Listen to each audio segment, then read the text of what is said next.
Movie explainer. Movie की शुरुआत में हम जॉन नाम के एक लड़के को देखते हैं जो कि अभी अभी बैंक लूट कर आया था। अपनी गाड़ी के पास आकर सारे पैसे एक कचरे की थैली में डाल देता है। दूसरे कपड़े पहनकर वहाँ से निकल जाता है ताकि किसी को इस पर कोई शक न हो। इसे चोरी के दौरान इसके पैरों पर चोट भी लग गई थी, इसीलिए वो पेन किलर लेने के लिए एक दुकान पर जाता है। लेकिन तभी उस दुकान पर एक लड़की गन लेकर घुस जाती है और दुकानदार पर गन तान कर कहती है कि जल्दी से सारे पैसे बैग में भरो वरना यही ठोक दूंगी। दुकानदार भी जल्दी जल्दी पैसे बैग में भरने लगता है। इसके बाद वो चोर लड़की जॉन के पास जाकर उसे भी यही कहती है, लेकिन जॉन एक ही झटके में उसके हाथ से गन छीन लेता है और उसी पर तान देता है। तभी टीवी पर न्यूज चलती है जिसमें जॉन का फोटो दिखाकर ये बताया जा रहा था कि ये आदमी अभी अभी बैंक लूट कर भागा है।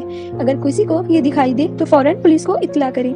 ये सुनते ही जॉन की हालत तो खराब हो जाती है और इसी मौके का फायदा उठाकर वो लड़की वहाँ से भाग जाती है। इसके बाद दुकानदार जॉन पर गन तान कर कहता है कि मैं किसी भी पुलिस के झमेले में नहीं पड़ना चाहता, तुम चुपचाप यहाँ से चले जाओ। ये सुनकर जॉन चुपचाप वहाँ से चला जाता है। अब जॉन को किसी घर की तलाश है जहाँ पर वो थोड़ी देर रुककर आराम कर सके और बाद में यहाँ से भाग जाएगा। सोचते हुए वो एक घर के पास जाता है तो उसे उस घर के लेटर बॉक्स में से एक लेटर मिलता है। वो लेटर किसी जूलिया नाम की लड़की ने इस घर के मालिक के टॉम के नाम लिखा होता है। लेटर में उस लड़की ने लिखा होता है कि मैं सिंधी में हूँ और सब कुछ बड़े मजे से चल रहा है। देखकर जॉन के दिमाग में एक खतरनाक आइडिया आता है और वो टॉम के दरवाजे पर जाकर कहता है कि मैं जूलिया का दोस्त हूँ और आज ही एयरपोर्ट आया था, लेकिन बदकिस्मती से मेरा लगेज एयरपोर्ट पर कहीं गुम हो गया। उसमें मेरी सारी चीजें और पैसे भी थे। लिया ने मुझे आपके बारे में बताया। मुझे सबसे करीब आपका ही घर लगा, इसलिए मैं आपके घर आ गया और मुझे यहाँ से मेरे कजन के घर जाना है, तो मैंने सोचा आपका फोन इस्तेमाल करके मैं उसे यहीं पर बुला लूंगा। सुनकर तो टॉम हैरान हो जाता है कि जूलिया ने उसे कभी किसी जॉन के बारे में नहीं बताया, लेकिन वो सोचता है अगर जॉन लिया का दोस्त है और वो परेशानी में है तो मुझे उसकी मदद करनी चाहिए। ये सोचकर वो जॉन को अंदर आने की इजाजत दे देता है। जॉन तो अंदर आकर बहुत खुश हो जाता है क्योंकि वो अपनी चाल में कामयाब हो गया था, लेकिन उसे नहीं पता था कि इस घर में आना उसकी जिंदगी की सबसे बड़ी गलती होगी। अंदर आने के बाद टॉम जॉन से कहता है कि मेरे कुछ दोस्त रात में डिनर पर आने वाले हैं, उनसे मिलकर बहुत अच्छा महसूस करेंगे। साथ ही वो उससे वाइन के बारे में भी पूछता है कि तुम रेड वाइन पियोगे या व्हाइट, पर जॉन कहता है कि उसे रेड वाइन चाहिए, इसीलिए वो वाइन लेने चला जाता है। टॉम जॉन से जूलिया के बारे में पूछता है कि वो कैसी है,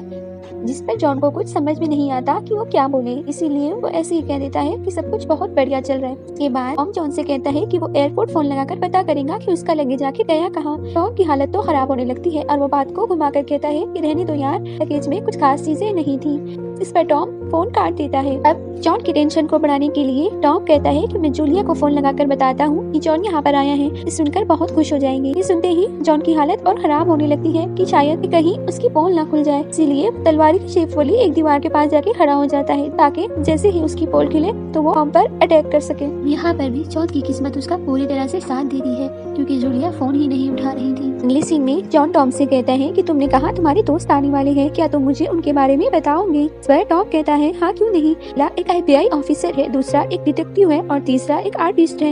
ये सुनकर तो जॉन की हालत और भी ज्यादा खराब हो जाती है और वो मन ही मन में खुद से कहता है कि अगर बेटा अपनी खैर चाहते हैं चुपचाप यहाँ से निकल जाओ। इसीलिए वो टॉम से कहता है कि मेरी थकान अब दूर हो चुकी है और अब मुझे अपने कजन के घर के लिए निकलना चाहिए। आपका बहुत बहुत शुक्रिया जो आपने मुझे इतनी देर अपने घर में पनाह दी। सुनकर टॉम जॉन से कहता है कि इतनी भी जल्दी क्या है, मैंने तो तुम्हारे लिए डिनर भी बनाया है और उसे खाए बिना तुम यहाँ से नहीं जा सकते। उसी दौरान रेडियो पर न्यूज चलती है जिसमें बताया जा रहा था कि जॉन नाम का एक आदमी अभी अभी लूट कर भागा है। ये जानकारी और उसकी फोटो हमें यही काम करने वाली एक लड़की सोफी ने दी है। सुनकर तो जॉन बहुत ज्यादा घबरा जाता है क्योंकि सोफी उसी की गर्लफ्रेंड थी और दोनों ने साथ मिलकर ही बैंक लूटा था, लेकिन अब तो सोफी ने जॉन को ही फंसा दिया था। अपनी सच्चाई सामने आने पर टॉम पर चाकू रखकर कहता है कि देखो मैं कोई जूलिया का दोस्त नहीं हूँ, मैं तो एक चोर हूँ। मुझे तो बस रहने के लिए एक जगह चाहिए थी ताकि मैं पुलिस से बच पाऊँ, इसलिए मैं तुम्हारे घर में आ गया। तुम अपने दोस्तों को फोन करके आज डिनर पर आने के लिए मना कर दो वरना मैं तुम्हें जान से मार दूँ। बीच में अगर तुमने कोई चालाकी दिखाने की कोशिश की तो अंजाम बहुत ज्यादा बुरा होगा। ये सुनकर तो टॉम भी घबरा जाता है कि सारी शर्तें मानने लगता है। अपने दोस्त को फोन पर कह देता है कि आज वो लोग डिनर पर न आए। इसके बाद जॉन को टॉम की एक फोटो दिखाई देती है जिसमें जूलिया कहीं भी दिखाई नहीं दे रही थी। दरअसल टॉम ने इस एंगल में फोटो खींचा था कि मानो जैसे इसके बाजू जूलिया खड़ी हो, लेकिन जूलिया इस फोटो में कहीं भी नहीं होती। इस बात से जॉन समझ जाता है कि असल में जूलिया एग्जिट ही नहीं करती। कौन है और यहाँ क्यों आया है ये बात जॉन अच्छी से जानता था, लेकिन वो अभी तक ऐसे ही अनजान बनकर इसके साथ नाटक कर रहा था। जमीन पर गिर जाता है और बेहोश हो जाता है। दरअसल जो रेड वाइन उसे टॉम ने दी थी इसमें उसने बेहोशी की दवा मिलाई हुई थी। भी हमें टॉम के असली चेहरे के बारे में पता चलता है जो कि साइको किलर है। लोगों को टॉर्चर करना और उन्हें बेरहमी से मार देना टॉम का सबसे पसंदीदा काम है। टॉम को होश आता है उसे टॉम ने उसके दोनों हाथ पैर रस्सी से बांध दिया था और उसे डाइनिंग टेबल पर एक कुर्सी पर बिठा दिया था। और अब हम यहाँ पर देखते हैं कि जॉन के दोस्त भी डिनर के लिए आ गए थे। असल में वहाँ पर कोई नहीं होता, लेकिन वो लोग सिर्फ जॉन को दिख रहे थे। दरअसल जॉन को मेंटल डिसऑर्डर था, इसीलिए उसे लग रहा था कि इसके आसपास बहुत सारे लोग हैं, लेकिन असल में तो इसका दिमाग इसे ऐसा दिखा रहा था, जबकि वहाँ पर कोई भी मौजूद नहीं था।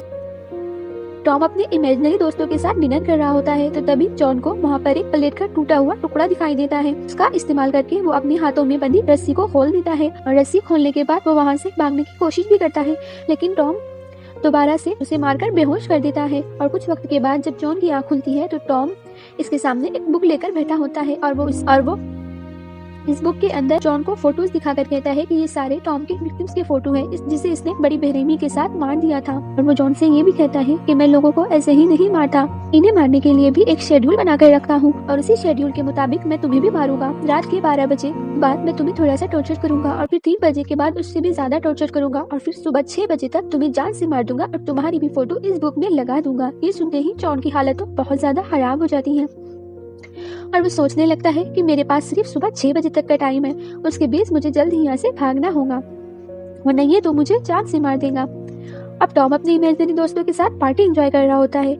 इस पार्टी के दौरान वो अपनी और अपने दोस्तों के साथ जॉन की फोटो भी लेता है। हालांकि इस फोटो में जॉन और टॉम के अलावा कोई भी दिखाई नहीं दे रहा था, लेकिन टॉम के लिए तो ये उसकी ग्रुप फोटो थी। इसके बाद टॉम पार्टी एंजॉय करते हुए साथ साथ में जॉन को टॉर्चर भी कर रहा था। इन्हीं सबसे परेशान होकर जॉन सोफी को याद करने लगता है। हमें पता चलता है कि जॉन का बैंक लूटने का असल मकसद क्या था। दरअसल उसकी गर्लफ्रेंड सोफी एक बीमारी से जूझ रही थी, जिसमें उसे कभी कभी अपने शरीर के किसी भी पार्ट में बहुत ज्यादा पेन होने लगता। सोफी के पास इलाज के लिए पैसे नहीं थे, इसीलिए उन दोनों ने बैंक लूटने का फैसला किया था। लेकिन यहाँ पर भी जॉन को धोखा खाना पड़ा। सोफी ने न सिर्फ उसे धोखा दिया था, बल्कि उसे पूरी तरह से फंसा भी दिया था। और अब 12 बजते ही टॉम जॉन को स्विमिंग पूल में छोड़ देता है। वहाँ पर बहुत ज्यादा ठंड होती है, इसीलिए जॉन को बहुत ज्यादा तकलीफ हो रही थी। वो पहले ही मार खाया हुआ था और बाद में पानी की जगह पर ठंड की वजह से वो बहुत जोर जोर से दर्द से कर्रा रहा था। और इसकी दर्द के कर्राने की आवाज सुनकर पड़ोस की एक औरत टॉम के घर आती है। उस औरत की आवाज सुनकर जॉन और भी जोर जोर से चिल्लाने लगता है, ताकि वो पुलिस को बता सके कि टॉम ने जॉन को यहाँ पर कैद करके रखा हुआ है। लेकिन टॉम भी बड़ा चालाक होता है। वो इसकी चोटों को छुपाने के लिए इसके चेहरे पर एक मास्क लगा देता है और औरत से कहता है कि ये मेरा कजन है, इसने आज रात कुछ ज्यादा ही पी ली, इसलिए ये इस तरह की हरकतें कर रहा है। ये सुनते ही उस औरत को टॉम पर थोड़ा सा शक होता है, लेकिन फिर भी वो वहाँ से चली जाती है। इसी तरह जॉन की आखिरी उम्मीद भी यहीं पर खत्म हो जाती है। अगले सीन में जॉन टॉम से रोते हुए कहता है कि देखो टॉम, मुझे यहाँ से जाने दो, हालत बहुत ज्यादा खराब हो गई है। अगर तुम मुझे यहाँ से जाने दोगे तो मैं किसी को भी तुम्हारे बारे में कुछ भी नहीं बताऊंगा। जॉन के आंसुओं को देखकर कहता है कि तुम तो अभी से रोने लगे हो, चलो मैं तुम्हें एक मौका देता हूँ। अगर तुमने मुझे शतरंज के खेल में हरा दिया तो तुम यहाँ से जा सकते हो। तुम्हें शतरंज खेलना आता है? जिस पर उसे कहता है कि मुझे अच्छे से तो नहीं आता, बस मैं थोड़ा बहुत खेल लेता हूँ। यहाँ पर जॉन झूठा होता है, क्योंकि वो तो शतरंज का एक माहिर खिलाड़ी है। अगर उसका दिमाग तेज नहीं होता तो वो बैंक कैसे लूट सकता था। खेल शुरू होता है तो जॉन तो टॉम को बड़ी आसानी से हरा देता है और ये सब कुछ देखकर टॉम तो हैरान हो जाता है और कहता है कि तुमने तो मुझसे झूठ बोला, तुम तो एक माहिर खिलाड़ी हो, अब वादे के मुताबिक मैं तुम्हें जाने दूंगा। और ये बोलकर वो जॉन की रस्सी खोल देता है और उसे वहाँ से जाने के लिए कहता है। जॉन ये सुनकर बहुत खुश होता है और बाहर जाने लगता है। तभी टॉम जॉन का मजाक उड़ाते हुए कहता है कि तुम तो लूजर हो, तुम्हारे पास अब कुछ भी नहीं है। ये सुनकर जॉन को बहुत गुस्सा आता है कि इसने मेरे साथ जानवरों जैसा सलूक किया और अब मुझे लूजर कह रहा है। और गुस्से में जॉन तलवारों की शेफ के पास जाता है और उसमें से एक खंजर निकालकर सीधा टॉम पर अटैक कर देता है। जॉन को लगता है कि शायद टॉम अब मर चुका होगा, लेकिन टॉम तो बहुत पहुंचा हुआ आदमी था। उसने वो सारे खंजर भी वहाँ पर नकली रखे हुए थे। हमला करने से प्लेट अंदर चली जाती है और इसी लम्हे में जॉन पर अटैक करके उसे बेहोश कर देता है। और सुबह हम देखते हैं टॉम अपनी विक्टिम्स की बुक में जॉन की फोटो लगा रहा होता है और टॉम ने अब जॉन का गला काटकर उसे बहुत बेरहमी से मार दिया और उसे अपने घर के बाहर कचरों के ढेर के पास फेंक दिया था। तभी जॉन को होश आता है, क्योंकि वो अभी जिंदा था और उसके गले पर जो काटने का निशान था वे एक स्टिकर से बनाया गया था। दरअसल टॉम ने जॉन को कभी कोई चोट ही नहीं पहुंचाई, उसकी बॉडी पर वो सारी चोटें एक स्टिकर से बनाई हुई होती हैं। ये देखकर तो जॉन हैरान हो जाता है और सोचता है आदमी ने मुझे जिंदा कैसे छोड़ दिया। जॉन सीधा निकल जाता है सोफी को ढूंढने के लिए कि वो उससे पूछ सके कि आखिर उसने उसे धोखा क्यों दिया। अगले सीन में वहाँ पर एक डिटेक्टिव आता है। वो यहाँ पर बैंक की हुई चोरी के बारे में बात करने आया था क्योंकि टॉम तो एक पुलिस लेफ्टिनेंट है। फिर डिटेक्टिव टॉम से कहता है कि हमने बैंक के कैमरास को चेक किया लेकिन इसमें हमें कुछ खास जानकारी नहीं मिली और हमें सोफी नाम के एक लड़की पर शक है जिसने पुलिस को जॉन के बारे में बताया था। शायद जॉन के साथ मिली हुई है क्योंकि इतनी बड़ी चोरी वो बिना किसी जानकारी के अंजाम नहीं दे सकता था। बाद हमने सोफी के बारे में और जानकारी निकाली तो हमें पता सोफी जॉन के साथ रिलेशनशिप में थी। लेकिन हमारी एक बात समझ में नहीं आई, जब दोनों ने साथ मिलकर चोरी करने का प्लान बनाया तो फिर सोफी ने जॉन को धोखा क्यों दिया और इसकी सच्चाई सबको क्यों बता दी। इस पर टॉम कहता है कि शायद सोफी सारे पैसे अकेले लेकर भागना चाहती हो। सोफी पर नजर रखनी होगी, उससे मिलने के लिए जॉन जरूर जाएगा और इस बात पर डिटेक्टिव भी मान जाता है। टॉम और डिटेक्टिव सोफी का पीछा करना शुरू करते हैं और वो पीछा करते करते एक बिल्डिंग के पार्किंग एरिया में आ जाते हैं। अंदर आने के बाद टॉम डिटेक्टिव से कहता है कि तुम आगे जाकर चेक करो और मैं यहीं पर रहता हूँ। और इसी वक्त सोफी सारे पैसे लेकर भाग रही होती है क्योंकि उसे पता था कि जॉन ने सारे पैसे कहाँ छुपाए। लेकिन इससे पहले कि वो पैसे लेकर भाग जाती वहाँ पर पहुँच जाता है। जॉन को अचानक वहाँ पर देखकर सोफी हैरान हो जाती है क्योंकि उसे लग रहा था कि शायद वो अभी तक जेल पहुँच चुका होगा। हमें यहाँ पर ये भी पता चल जाता है कि सोफी न सिर्फ उसके पैसे लेकर भागना चाहती थी बल्कि उसने जॉन को अपनी बीमारी के बारे में भी झूठ बोला था। वो तो यही चाह रही थी कि जॉन चोरी करे और फिर वो उसे फंसा दे और सारे पैसे लेकर यहाँ से भाग जाकर तो जॉन का दिल पूरी तरह से टूट जाता है। जॉन टूट कर बिखरने वालों में से नहीं था।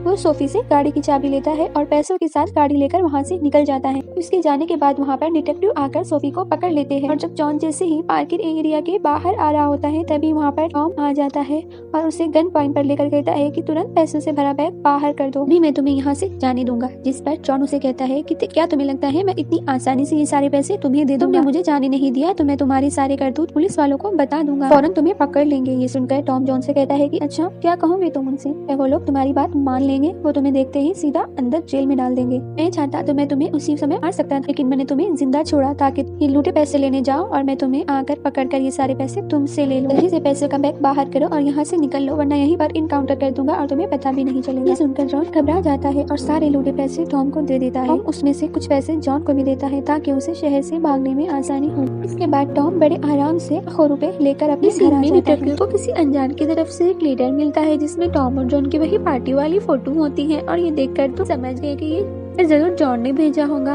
ये देखकर डिटेक्टिव को अंदाजा हो जाता है कि टॉम भी जॉन के साथ मिला हुआ है और ये फोटो लेकर वो टॉम के पास जाता है जिस पर टॉम साफ इनकार कर देता है कि ये फोटो तो एडिट है। पर डिटेक्टिव कहता है कि माना कि ये फोटो एडिट है लेकिन हमें तुम्हारे पड़ोस एक आंटी ने कॉल करके बताया था कि इसने जॉन को तुम्हारे घर के बाहर कचरे के ढेर में लेटे हुए देखा था। लेकिन इस बार भी टॉम फुल कॉन्फिडेंस के साथ कहता है कि पड़ोस वाली आंटी थोड़ी सी पागल है और तुम उसकी वजह से मुझ पर शक कर रहे हो। जिस पर डिटेक्टिव कहता है कि ऐसी कोई बात नहीं है लेकिन फिर भी कानून के हिसाब से मुझे एक बार तुम्हारे घर की तलाशी लेनी होगी ताकि मैं कंफर्म कर सकूं कि इसमें तुम्हारा कोई हाथ नहीं है। इस पर टॉम मान जाता है और कहता है कि मैंने आज रात अपने दोस्तों को डिनर पर बुलाया है, तुम भी आ जाना और हाँ तुम रेड वाइन पियोगे या वाइट? जिस पर डिटेक्टिव कहता है कि रेड चलेगी। यानी कि अब तो डिटेक्टिव भी टॉम की जाल में पूरी तरह से फंस चुका है और अब डिटेक्टिव के साथ क्या होगा ये तो आप लोग जानते ही हैं। और इसी तरह एक दार एंडिंग के साथ ये मूवी यहीं पर खत्म होती है। इस मूवी की स्टोरी अगर आपको अच्छी लगी होगी तो वीडियो को लाइक जरूर करना और चैनल पर नए आए हो तो सब्सक्राइब भी जरूर करना। थैंक्स।